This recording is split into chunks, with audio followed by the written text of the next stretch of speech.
chasing corporate plays. We'll groove through it all in funky ways. So join us now, let's find our way. Listen to bits and pivots every single day. Ooh, get money, get paid.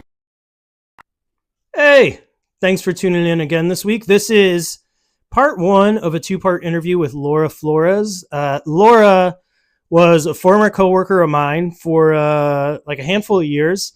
Then she left to work at Oracle, and she worked her way up from like BDR, AE, was like a regional director. So she had people working under her. Then she went back to be an individual contributor. I think she might have been like mid-market or enterprise AE at Oracle. Then she left and went to Salesforce. But the reason I wanted to talk to her, and the theme of this interview, is about burnout in sales. There's, well, I won't get into that, but like when I had my crazy burnout episode that drove me to just retire from sales, almost, not randomly, but kind of seemingly randomly one day. She was going through the exact same thing at the same time, but for her, it was other reasons. For me, it was just doing the same thing for so long and like being in bad situations that really weren't great selling environments and, a bunch of stuff, some out of my control, some in my control. But Laura, she had a lot of family stuff going on, like all at once. So that's one of the things in talking to people that have been through burnout or they coach through burnout, stuff like that. It's never just one thing, right? It's never just that like you're having a hard time at work. It's like work is, really bad for whatever reason. And, maybe there's financial stuff or health stuff or family stuff or, whatever it is. So you'll hear about it in this interview. But then she also starts to share like, how she was able to start to pull herself out of this. So this is part one of two. You definitely don't want to miss part two. So be sure to like and subscribe, get that notification when part two is up, and leave comments, ask me questions in the comments. I do reply. And connect with Laura Flores on LinkedIn as well. Here you go, Laura Flores. Hey, Hey, how are you? I'm good. How are you? Oh my God, it's been forever. I know. It's crazy. I know. Oh my God, like when did you start Evolution? Like we both started 2013, I think, right? Yeah, so I guess like 11 years ago. Oh my God, that's wild. How are you? I know. Good. Like the same. Like I feel like it hasn't been 11 years I for know. sure. I know. Yeah, Neither of us has changed. I know, right? I like your is that an eyeball on your necklace? Oh yeah, I it love is. It is. Yeah. Yeah, My thank wife you. my wife works in ophthalmology, so she's super into eyes. So all over our house we have like eyeballs, kind of Eyes like everywhere. little. Yeah. Oh my gosh, yeah. Oh my God. It's so good to see you. You remember Trevor By, like, Yeah. well, him and I are, he's my best friend. And we were just talking about you the other day because he was like, oh my God, Chris Stankowski's content on LinkedIn is so hilarious. Dude, he's so nice. I just because he's doing like resume stuff, and I just referred someone over to him and like Nice. introed him on LinkedIn. Yeah. Oh my God, Super nice that's guy. great. Yeah, he's doing really well with that. Like, luckily I haven't needed a resume, but in a while, luckily. But if I do, I'm going to call him first. Yeah. Thanks for the time and thanks for doing all this for me. I really I just want you to know I'm appreciative of it. I know, you're probably super busy, and especially this week, like leading up to Thanksgiving, no one wants to do anything. So It is the end of our fiscal year, but we're getting through it. It's good. I was like, so I have a bunch of clients that are like over in EMEA and APAC, Oh and yeah. I didn't realize it until this week because I'm like, it's Thanksgiving week. I'm trying to just chill out and not do anything, and they're still like trying to meet and everything. And it's like, man, just fucking chill. Dude, Like I gave you like your 6 weeks off in the summertime, how they do that. So yeah, I know we get these like global well-being days at Adobe, and they just announced them, and one of them is July 4th. And like everybody was complaining, like, oh my God, like that doesn't count. It's like, wait a minute. We gotta like we're self-centered Americans, like not the rest of the it just Oh happened. yeah, yeah. The rest of the world That's doesn't get funny. July 4th off, you know? So I was like, okay, hold on. Like I gotta remember Good point. other countries exist. Yeah. Oh, that's so funny. Well, I love watching you on Instagram, and like you have probably like you have an awesome lifestyle. At least it looks like it from Oh, the outside looking in. Like going to Japan and Switzerland and all that shit. I'm always like, oh my God. oh my God. You know, thank you because we don't have kids yet and Yeah. we are trying to like really I think I Squeeze it like all in. yeah, we're just trying to soak it all in, you know, because when we got married during COVID, so Yeah. it'll be 5 years in March, and we weren't gonna have any babies during COVID, so we were like, okay, Yeah. let's go like travel. So thank you, I appreciate that. We do Yeah. that's our thing. No, it's awesome. Like, like we were just talking about how it was like 11 years ago that we worked together, and like, you change jobs and you move around and everything, and there's just some people like you always kind of remember and you cheer for Mhm. them. So like, you're definitely one of those people for me. Like one of my past favorite coworkers. So I it's feel the awesome to see. same. I feel the same, Cool. Chris. So thank you. I appreciate that. Very good. Well, this podcast I'm doing, it really focuses on career stuff for sales reps. Mhm. And like one of the things I talk about a lot is like how I got super burned out and just like without any planning, I just quit my job one day.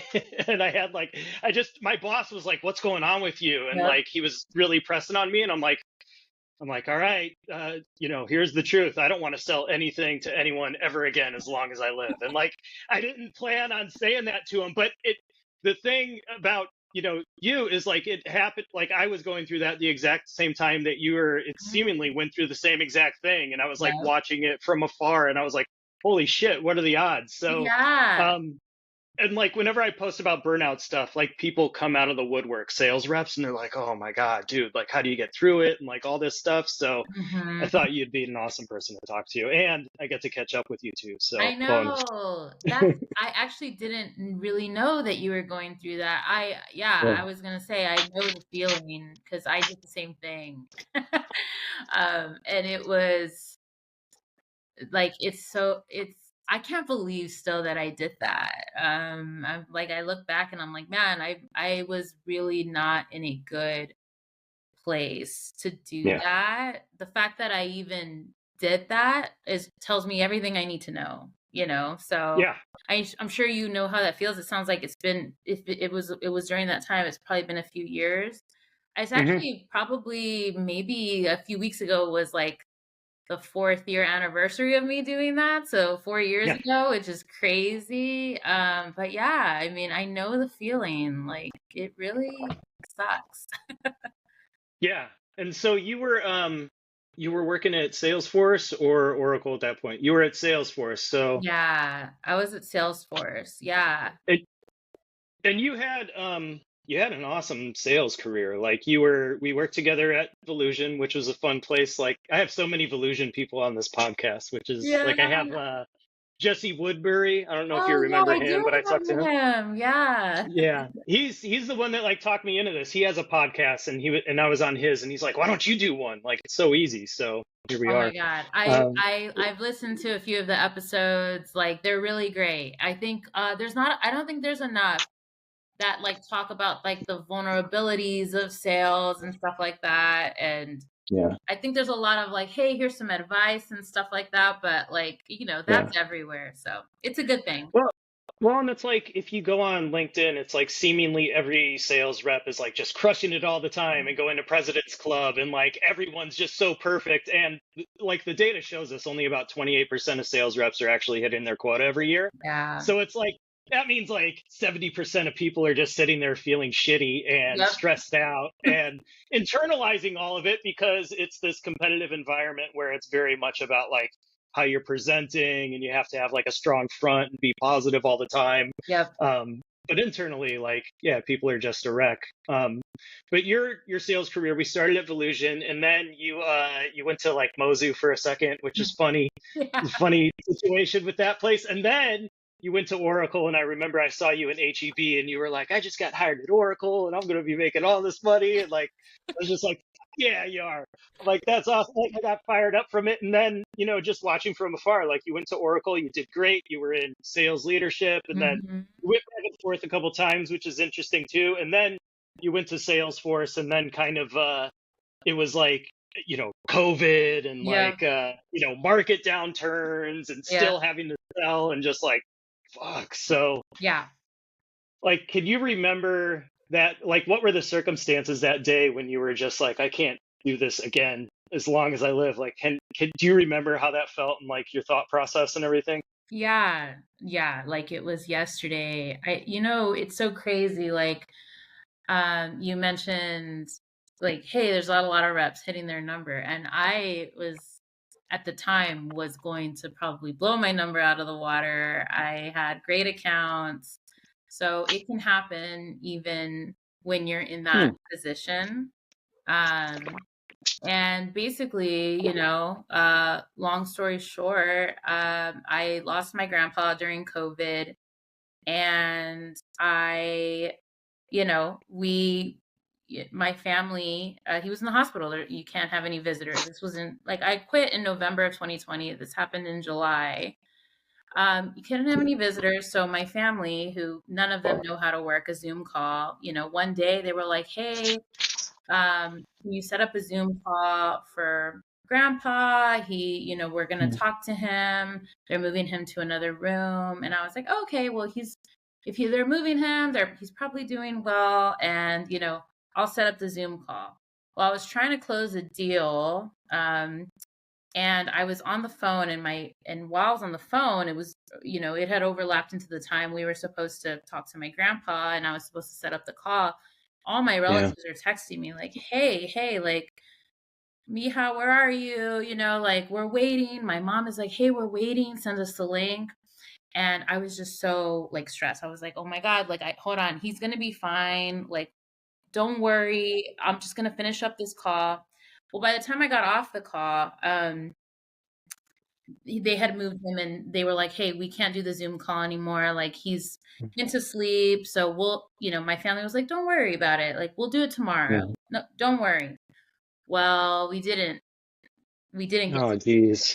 he passed away and we didn't. And I felt so guilty for that for so long. I felt like I not only stole that moment from myself, but I stole that moment from my family. And I probably lasted obviously I lasted a couple more months, but between July when it happened and November, I was an emotional wreck. I mean, I just couldn't work. I was like, what's the meaning of life? I think it was really, really hard for everybody. So when I did it, I actually remember I got like a bunch of emails asking, I don't even remember what it was for, but it was like I logged online. I saw these emails come in. It was crazy. It was like one right after the other with things I needed to do. And I just got on my floor and I was just crying. I was having a mental breakdown. I mean, nothing too serious, but I mean, I was, in a bad spot. And my husband was in the other room working and I called my boss and said, hey, I need to quit. I can't do this, they asked, hey, well, maybe you can go on leave. And no, I'm sure you can relate. I was done. I wasn't ready to go on leave. So I stayed for a couple weeks and with transition and things like that, but I never looked back and I never regretted my decision. Luckily, I had some savings and stuff because, Same. I was a successful seller. So Yeah. I'm really, really lucky. And I tell people that, I worked hard for that savings and I knew I had that. Would I do that if I didn't have that? No. Like, probably Yeah. not, because You couldn't have. no, no way. I mean, Yeah. I know, I have my husband, but double people, double the bills. So, Yeah. so in a nutshell, it was a difficult day. I felt really ashamed. Mm, I didn't want to tell anyone. I felt like I had let not only myself down, but I just was like, "Oh my God, like, is this really what's breaking me?" Like, people have yeah. it so hard, and I'm over here like Yeah. stressed with my high paying job. It felt awful. Yeah. No, for sure. That's well, one, like I hope you don't beat yourself up about the Zoom call thing with your grandpa. Like it sounds like you have that in a good place. You have a good perspective on that. But Mhm. that's, what a tough situation. I can't imagine. And it's like I had this woman who's a burnout coach on the podcast, and I talked to her not too long ago, and I was telling her like a lot of people, it ends up you get burned out on the job, but I think there's usually like a bunch of other things going on with like either spiritually or health wise Yep. or family stuff. Like there's money stuff, like there's a Yep. million other things in your life, and it's like it's never just about work. It's like there's always other stuff Mhm. going on that kind of triggers it. Yes. And just because you spend so much time working, like 24 hours in a day, you sleep for 8, so then you're left with 16. You spend half that time at work. Right. So it's just kind of like, yeah, it's like let's get rid of the work. So it sounds like that was kind of the situation with you too. Like because you mentioned you were going to blow your number out of the water. So Yeah. it wasn't like you were on the struggle bus at work or anything. It was just like you were kind of having a like a cosmic shift. You had Yeah. this loss in your family that was really big and foundational, and it really kind of got you thinking about like, well, what the fuck am I doing, worrying about all this work stuff when Yes. like I should be spending time with these people I love and like all Mhm. this stuff. Yeah. This is Noah. Noah sells software. He's not LinkedIn famous or anything, but he's a solid sales rep. And like a lot of us, he's faced some serious bad luck over the past few years. First, there was a layoff due to COVID, then came a rift due to economic headwinds. And just when he thought he'd found the right fit, the company he was at got acquired and he was let go shortly thereafter. Noah's resume looks bad, like really, really bad, and he worries that his luck is never going to change. He fears this pattern of bad luck is going to continue, and he's going to be constantly looking for the right job. His confidence is at an all-time low. In his weakest moments, he wonders if maybe sales just isn't for him. It's not just about finding the next role, it's about finding stability and overcoming the perception that he's a job hopper and unreliable. Noah discovers a course called Elevate Your Sales Career, designing a 5-year plan for success. It promises to arm him with insights, knowledge, and frameworks to determine exactly what he needs to do to change his luck and turn his career around. After taking the course, Noah steps back into the job market with confidence and a reliable plan for a stable, successful future in sales.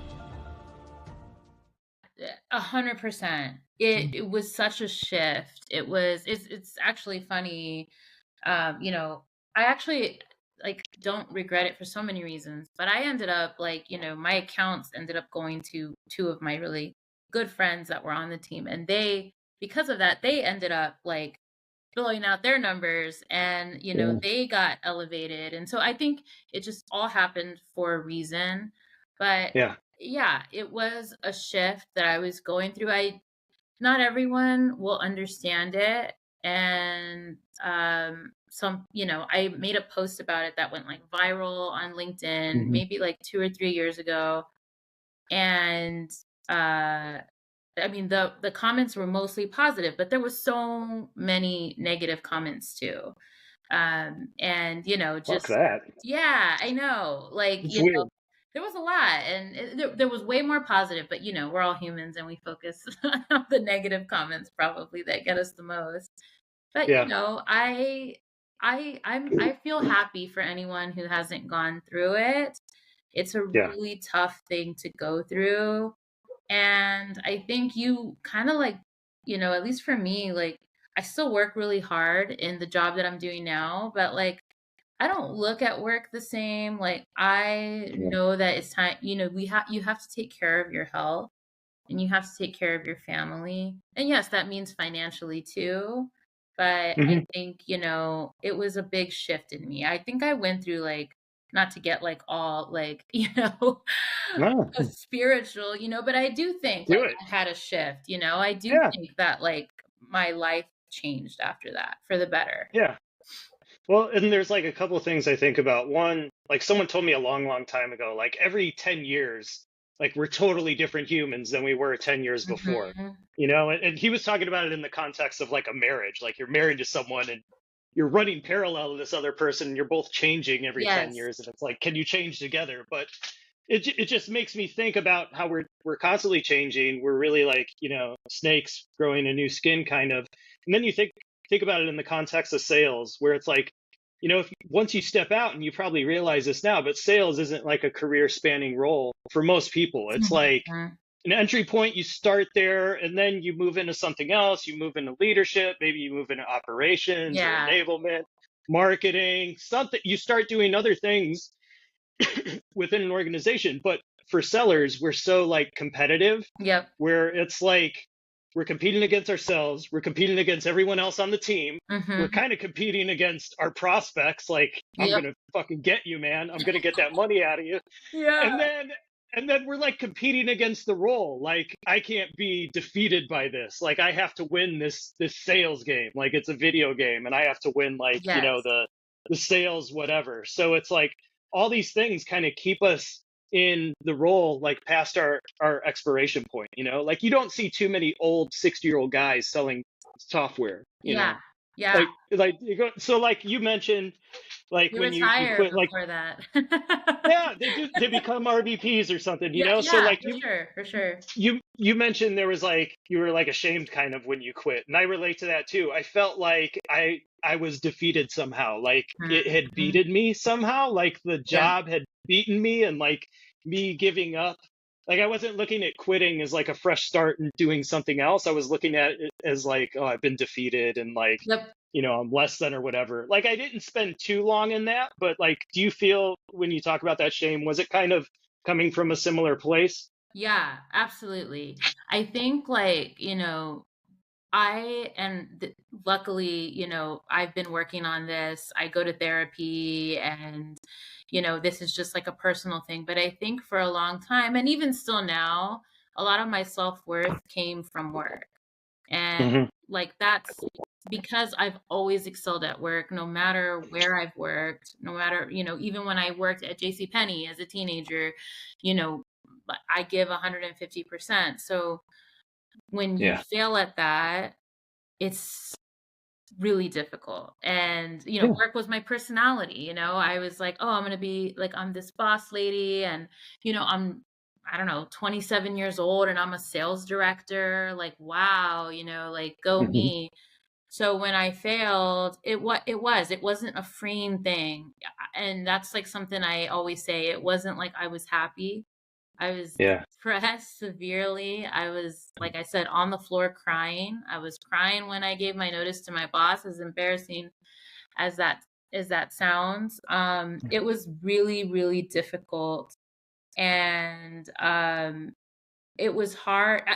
I was like you. I didn't stay there for a long time, but I was there. And I was like, I don't know what I'm going to do next, Yeah.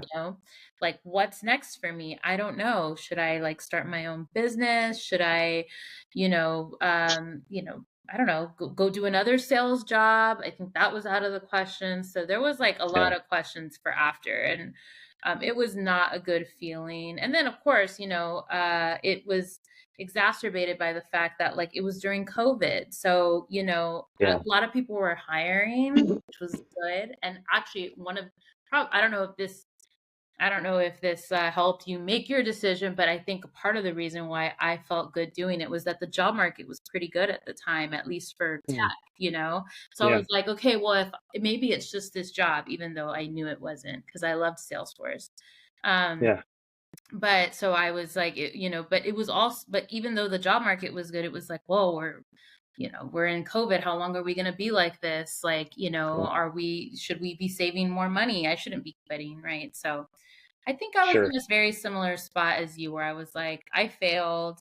I'm not good enough. I'll never be good enough. And I don't know if I'm going to recover from this. That's kind of where I was for a little bit. It's heavy. Yeah, Yeah. it was. Fuck. Yeah, it was. It was. It was like, and it was embarrassing because my brand was being this like young, successful sales leader, woman Yeah. leader, and leaving Oracle and having some personal things happen that made me have to quit. And so I just was like, I mean, it was just, I felt a lot of shame, and Yeah. it was not fun. Now I can talk about it, and I know better, and I know that people Yeah. need to take care of themselves. But I used to think people that didn't want to work or that quit their jobs were just lazy, and that Yeah. they just didn't want to work, and everyone needs to work. And the Kim Kardashian, no one wants to work these days. Oh, fuck her, dude. I was like that. Billionaire. I was like, Yeah. I'm working harder than everybody else, and no one works as hard as me. And now Yep. I never feel that way. It totally Yeah. changed my perspective. Yeah. Being busy now is not like that badge of honor that it used to be. 100%. Right. For some people it Yeah. is, and that's the space they want to be in, and that's totally fine. That makes you happy. Yeah. But I Yeah. think a lot of people they want everyone to know, like, oh, I'm just grinding, I'm hustling. Yes, Can't I be was there. stopped. I was there, yeah. And like, oh my God, I'm working so hard. And I was like, even with the people I managed, it was like, well, why aren't you working harder? And well, I don't care if you have your personal problems. Like, I had moments where I was that leader. I'm sure we all had leaders like that.